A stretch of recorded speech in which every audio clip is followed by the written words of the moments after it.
Turn around. What kind of ugly outfit are you wearing? Do you want my future boss to think I brought in my grandma to the restaurant? But I don't understand. What is wrong with my dress? Essie exclaimed, confused and tired of overly changing the clothes that she has been putting on for her husband, Ismail. Ismail replied in a condescending attitude, "You look like a reverend sister who was picked from the village. This clothing does not highlight your curves. Women are like cars, and I do not want to drive in a keke napep to the restaurant with you.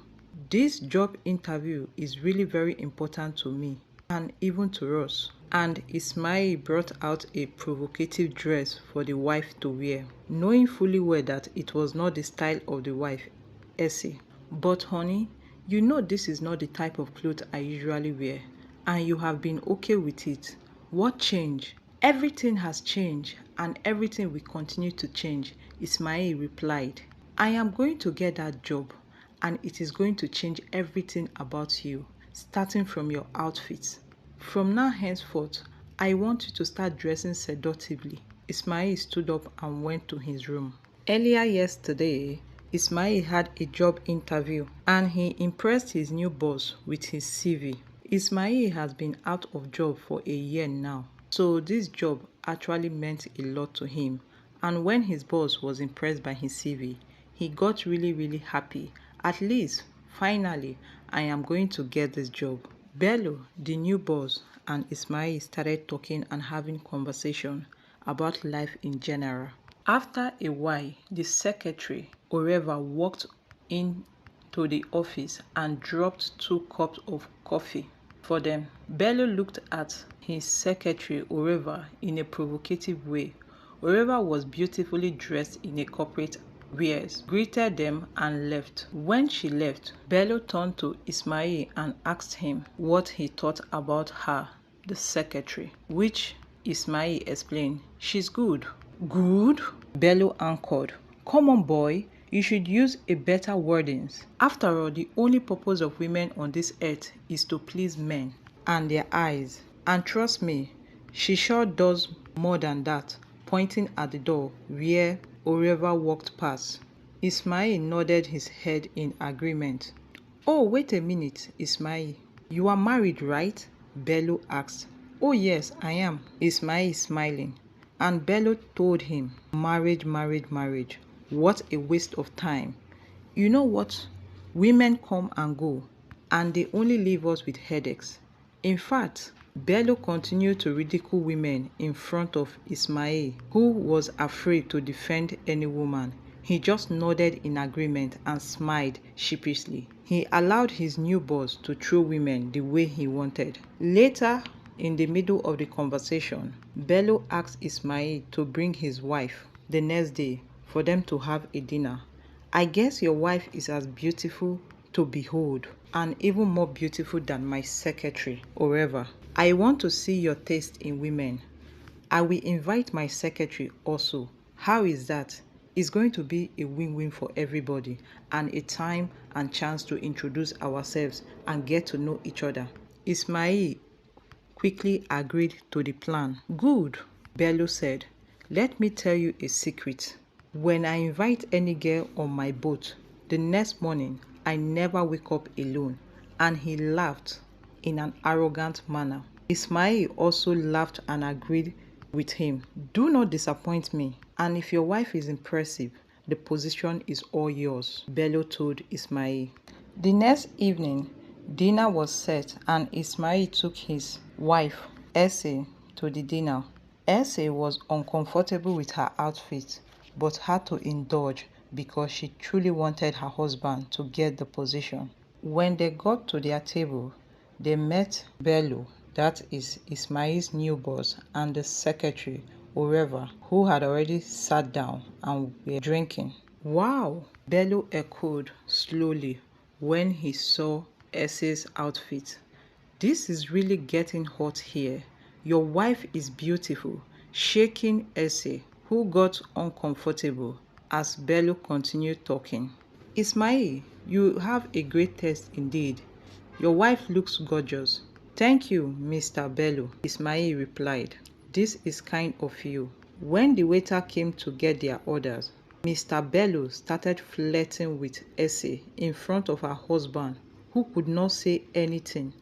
It got so bad that Essie calmly told her husband that she wanted to speak with him in private, which he grudgingly agreed. When they got to another spot, the wife, Essie, started lashing out at her husband, Ismail. What was that? This your new boss is horrible. What do you mean? Ismail asked his wife. Excuse me, are you out of your mind? He has been acting inappropriately the whole evening, and you are acting as if nothing happened. Honey, don't be silly, Ismail said. My new boss, Bello, is just a man who always acts like that. Maybe if you had started dressing up in a fancy way, you will get used to these reactions. I am not a whore, neither am I a flirt, Essie shouted. Ismail, this is sick. Have you seen him staring at me? He looks at me in a manner which is not appropriate. But Ismail raised his voice and screamed at his wife, Oh my God, can't you bear with me for a couple of hours? All you have to do is to sit down and smile. How difficult is it? This job will make me rich and you will have everything you ever wanted. Please, if this man wants to look at you, let him do so, please. Are you okay? Essie said softly and shocked at her husband's response. Of course, I am okay, Ismail said, and they both returned to the dining table. Mr. Bello, Ismail's new boss, continued flirting with Essie.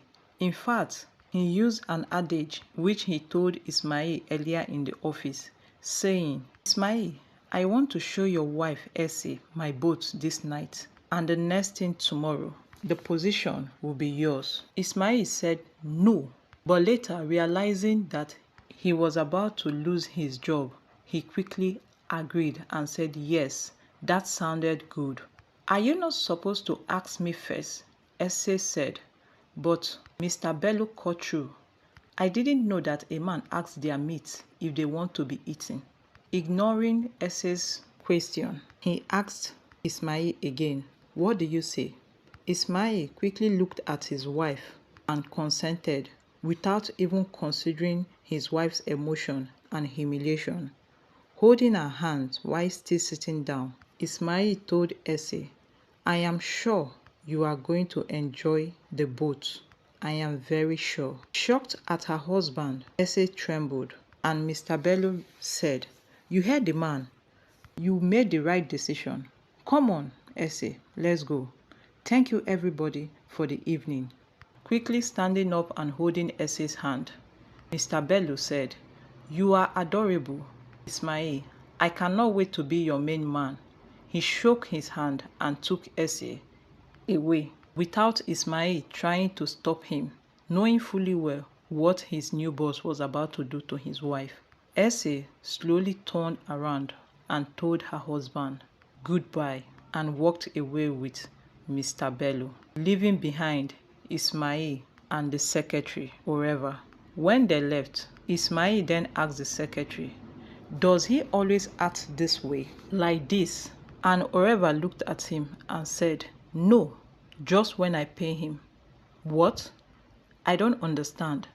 And Oreva continued, I said he acts like this when I pay him to act like this. Bello is an actor. What do you mean? Ismail said. And Oreva responded, We haven't had a chance to meet each other. I am Mrs. Oreva, the CEO of the company you have applied to work with. Wait, I don't understand, Ismail stuttered. I thought you are just a secretary. How comes? What is happening here? Oreva told Ismail, Bello does not work in this company. All this was part of your interview. Look here, Mr. Ismail. I was looking for a competent worker and your CV was perfect. But selling your wife to get a new job? That's not good. No. You got me wrong, Ismail fidgeted, still shocked at the realization of being played by his new company. All the year he has put in to get a new job vanished in his own eyes. The CEO, Oreva, continued, I know men like you. You treat women like this. When I was younger, men tried to buy me, sell me, and do all horrible things to me. And then I promised myself not to accept such behavior in my company. Let me explain, ma. Ismail pleaded with the CEO, who cut him short. You know what is funny? You let a woman you love to go into a boat with a stranger you have never seen, and now you are still here begging me for a job. You really don't care about her at all. You don't care, and you will never change. Immediately, Ismail realized that he left his wife with a total stranger and quickly ran to the direction where his wife and the actor Bello went through. But before he could get there, Bello had already explained everything to Essie, telling her that it was all a test to see and know whether her husband is fit for the job. When Ismail got there, he started begging his wife, honey, please, let's talk. But the wife, Essie, snapped and said, let's talk about you dressing me up and letting some man have me in exchange for your job. Yes, Bello told me everything. You tried to sell me to your boss. Please, honey, let me explain. Ismail continued pleading, but his wife continued. Let me tell you about things that you do not own anymore. As you know, all these years we have been living in my father's house. From now on, you do not have any home anymore. She continued, all these months we were trying to find a job. You lived on my salary. From now on, you do not have any money anymore. And the last one, you do not have a wife anymore. As she was about to go, Ismail continued to beg her, but she said, remember, women are like cars, and you just lost your driver's license. And she walked away. Ismail sat down there, crying on the floor after realizing that he had lost everything. He lost his wife, whom truly loved him. He lost his job because he was not able to protect the wife, and his greed to get into the company at all costs, even to the detriment of his wife. Moral lesson of this story: always learn to be contented with what you have, and also learn to defend your loved ones. It may be an interview in disguise. The end.